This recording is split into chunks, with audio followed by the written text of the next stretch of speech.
Between 1933 and 1945, the infamous concentration camps operated in the Third Reich, places that today are remembered as the most terrifying sights in history. There, the Nazis imprisoned all those considered enemies of the state.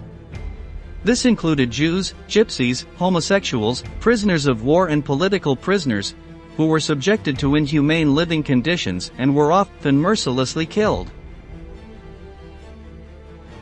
One of the most important concentration camps was Sachsenhausen, which was created by the SS to be the main detention center for the Berlin area of Germany. Thousands of people passed through this site and went through a real hell.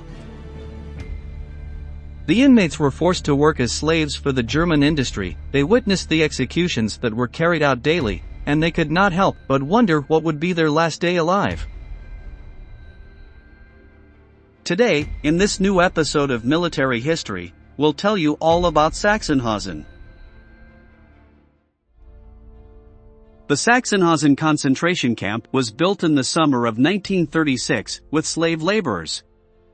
It was the first detention center established after SS leader Heinrich Himmler was appointed chief of the German police. The camp was thought of as a model site for the SS, a place that should transmit the power and ideals of this Nazi organization.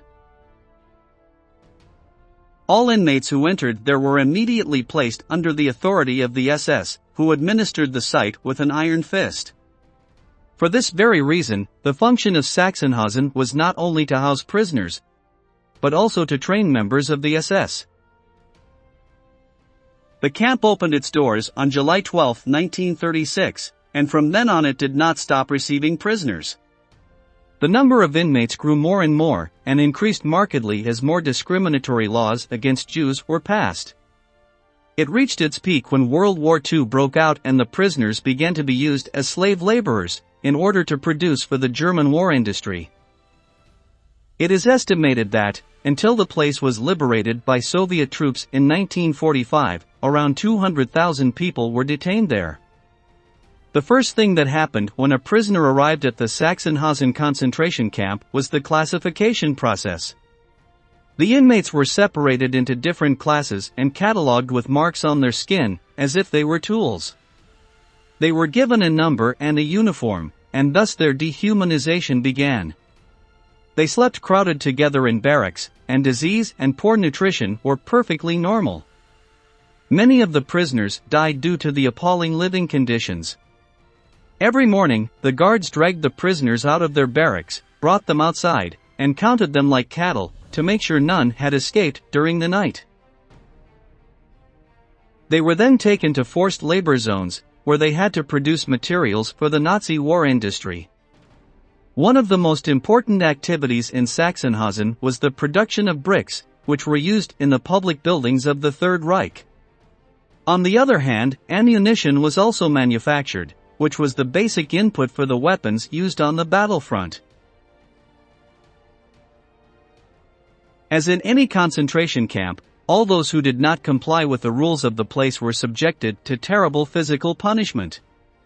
One of them was known as the Sachsenhausen salute, which consisted of forcing the prisoners to squat and extend their arms out in front.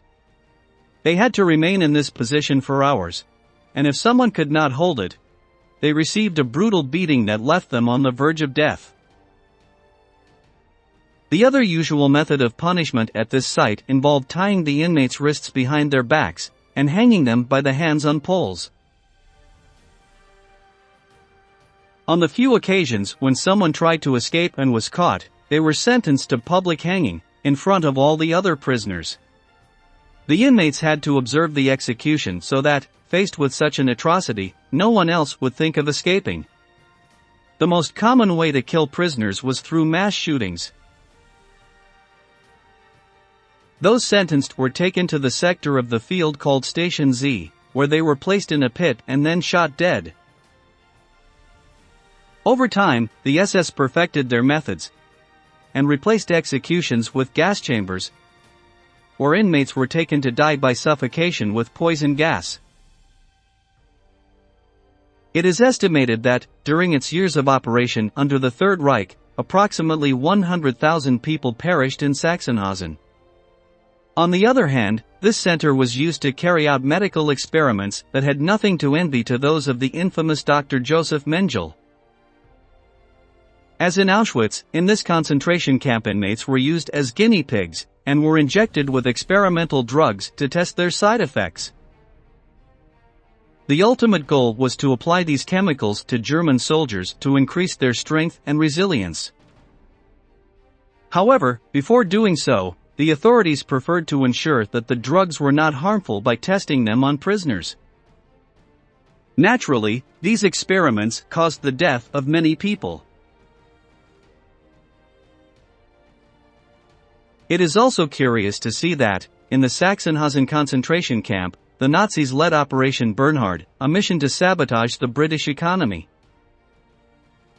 The operation consisted of printing counterfeit English banknotes and introducing them into the country, as a way of destabilizing the United Kingdom. While estimates vary, between £130 and £300 million was counterfeited, printed by slave laborers. The original plan involved flying these counterfeit bills to England via planes, but eventually the illegitimate money was used to buy weapons on the black market, or exchanged for real US dollars. In 1945, as World War II drew to a close and the Nazi Empire was on the brink of destruction, Soviet troops advanced on Sachsenhausen. For this reason, the SS evacuated its 30,000 prisoners and took them to other concentration camps. Before leaving the facility, they executed 3,000 inmates who had been classified as dangerous because they had military training. On April 22, 1945, the site was officially liberated by the Red Army.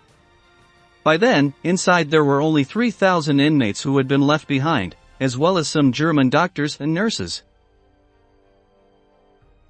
However, this was not the end of Sachsenhausen. Rather, incredibly, the site remained open for another 5 years. After the war, it functioned as an internment center for political prisoners of the Soviet authorities. The name was changed to Special Camp No. 1, but, in practice, it continued to fulfill almost the same functions as before. The only difference was that the roles had been reversed, and the inmates were German soldiers, officials, and Nazi collaborators. Many others were anti-communists and political enemies of the Soviet regime, who had been sentenced to prison by Russian military courts. Over the years, a total of 60,000 people were imprisoned in the special camp. Although the new authorities prohibited executions and murders in the gas chambers, the mistreatment of prisoners continued, and an estimated 12,000 died from malnutrition and disease. In the spring of 1950, Sachsenhausen was officially closed by the Soviet government. In the 1990s, the site was converted into a memorial, where the victims and the terrible suffering experienced inside are remembered. We have reached the end of the video and we want to ask you, what do you think is the most surprising fact about this concentration camp? Leave your answer in the comment box below and don't forget to subscribe to our channel to learn about many more military events that left their mark on history.